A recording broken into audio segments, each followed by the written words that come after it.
Katulad nito, mga kababayan, si Kiko Pangilinan, no? Ano naman yung kay Kiko Pangilinan? Mga kababayan, kay Kiko Pangilinan, no? Nakipagbardagulan si Kiko Pangilinan, mga kababayan, sa comment section sa mga bobong DDS. Kaya tingnan nyo, pati si Kiko Pangilinan, Senador Kiko o Francis Kiko Pangilinan, pinagtanggol si PBBM.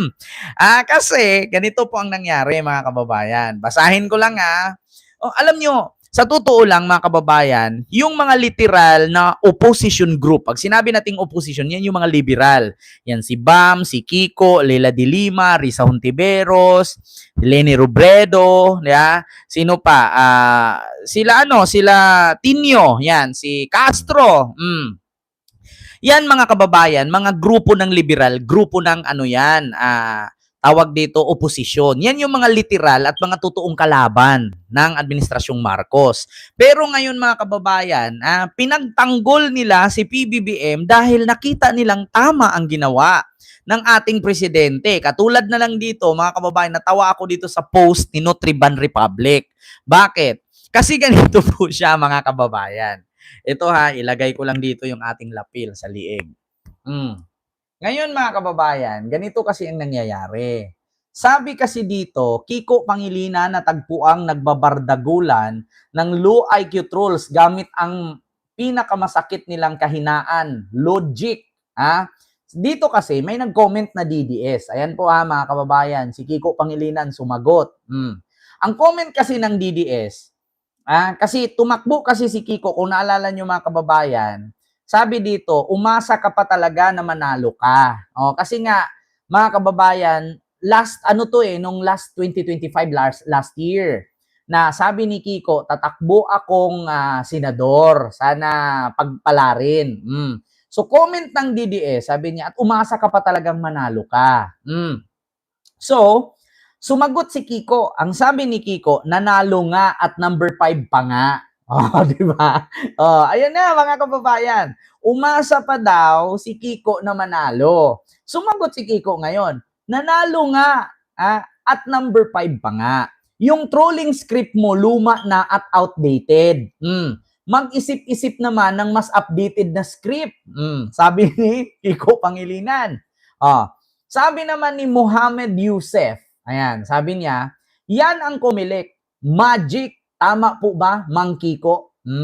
Sabi ni Kiko, sabi nung ito yan ang kumilik.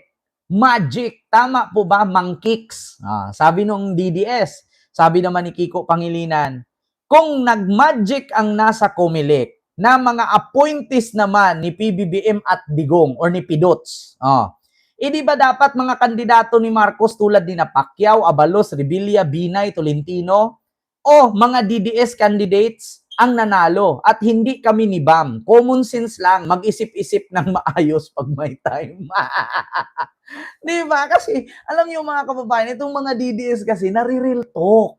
Di ba? Pero yun ninyo kung magic daw ang kadahilanan kaya nanalo si Kiko at si Bam at naging number 3 at number 5. So, ang sabi ng mga DDS, magic daw ang kumilik. Sabi naman ni Kiko, kung magic ang kumilik, nasa kumilik, appointee lahat ni PBBM at ni Pidots, ni Digong. Di dapat kandidato ni Marcos tulad nila Pacquiao, Abalos, Revilla, Binay, Tolentino ang mga nananalo kung magic ang kumilik. Tapos sabi niya, di kaya yung mga DDS candidates nanalo dahil hindi kami ni Bam. Common sense lang, mag-isip-isip ng maayos pag may time. Di ba? Kaya sa totoo lang, mga kababayan, natatawa ako mag-isip. Itong mga DDS, mga bobo talaga sila. No, biruin mo. Di ba sabi ko sa inyo, mga kababayan, ganyan ang mga DDS. Halimbawa, nag-topic ka ngayon, mayroong ngang topic. Hahanapan nila ng butas yung topic mo, tapos pag may isagot ka doon sa hinanap nilang butas, isa lang ang sasabihin nila. Sabihin mo lugar mo. Sabihin mo address mo, papatayin kita. Ganyan sila, mga kababayan. Ganun sila kahinang nila lang. Sa totoo lang, yung alam nyo yung uuna-una silang babanat sa'yo, tapos pag binalikan mo, mahahanap sila ng butas dun sa sagot mo. Ngayon, pag nasagot mo yung butas nila, Wala nang ibang sasabihin kundi papatayin kita. Sabihin mo address mo. Kita tayo. Oh, saksakan tayo, barilan tayo. Ganyan-ganyan sila eh. 'Di ba? Wag kayo kasi mga DDS, tigilan niyo na kasi yung kabubuhan ninyo. Tingnan mo, sunog na sunog kay Kiko. Ang sabi, umaasa daw si Kikong manalo. Sabi nga ni Kiko, nanalo na nga, panglima na nga ako. Yung trolling script mo luma na at outdated. Mag-isip-isip naman ng update na script. Updated na script. So, sumagot yung isang DDS, sinalo. Nanalo ka nga dahil sa magic ng Comelec. Sabi naman ni Kiko Pangilinan, kung nagmamagic ang Comelec, halos lahat sa Comelec appointee ni Digong at ni PBBM. Di sana ang nanalo lahat ng manok ni BBM or di kaya yung mga DDS na senador. Bakit hindi na di ba? Di ba?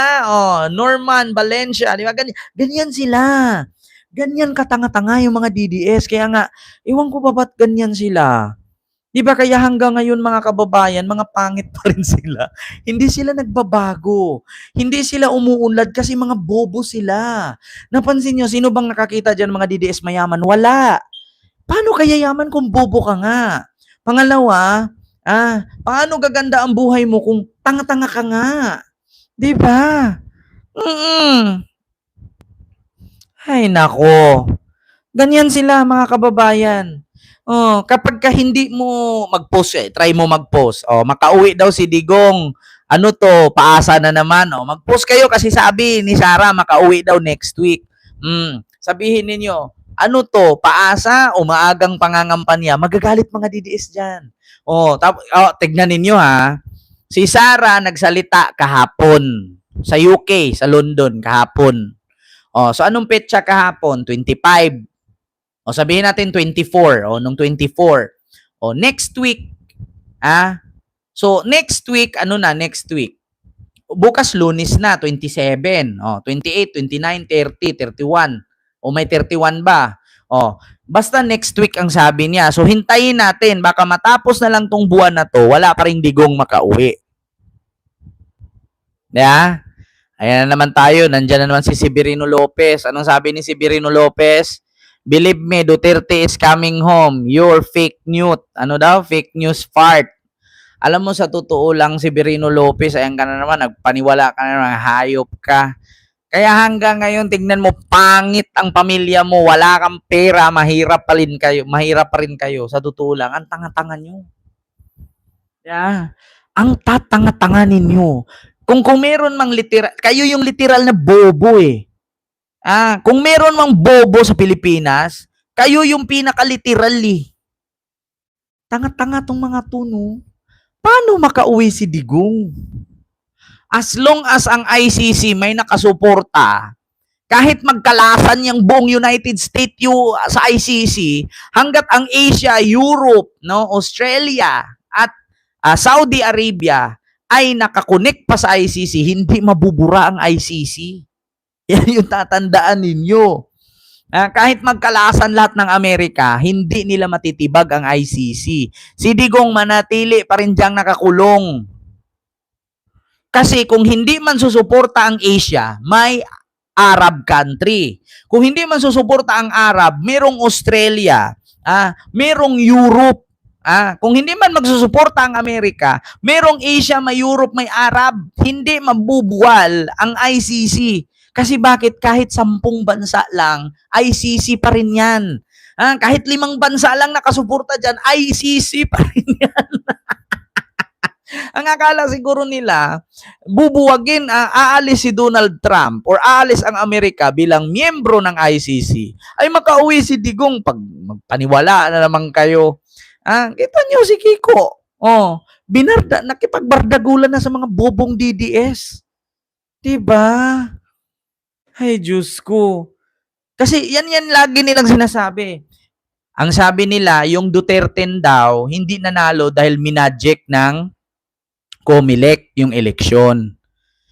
Kung minagic ng Comelec, halos lahat ng appointee dyan sa Comelec, puro tao ni Digong. At kung sino naman ang nagmagic, si BBM, bakit halos lahat ng senador ni BBM, ilan lang ang napasok? 5. Oh, kay Sara 2. Si Bongo, si Bato lang. Oh, 'di ba? Ay Diyos ko naman. Mga kababayan, 'di ba? America is not a member of the ICC. Oh, kaya nga, 'di ba? Oh, tapos sasabihin nila anuhin daw ni Trump, tawag doon, buburahin daw niya ang ICC. Walang karapatan si Trump magbura sa ICC. Una, ang ICC nakabis sa Europe. Ngayon, kung mangingialam si Trump sa batas ng Europa, hindi na maganda 'yun. Magiging kalaban niya ang European Union.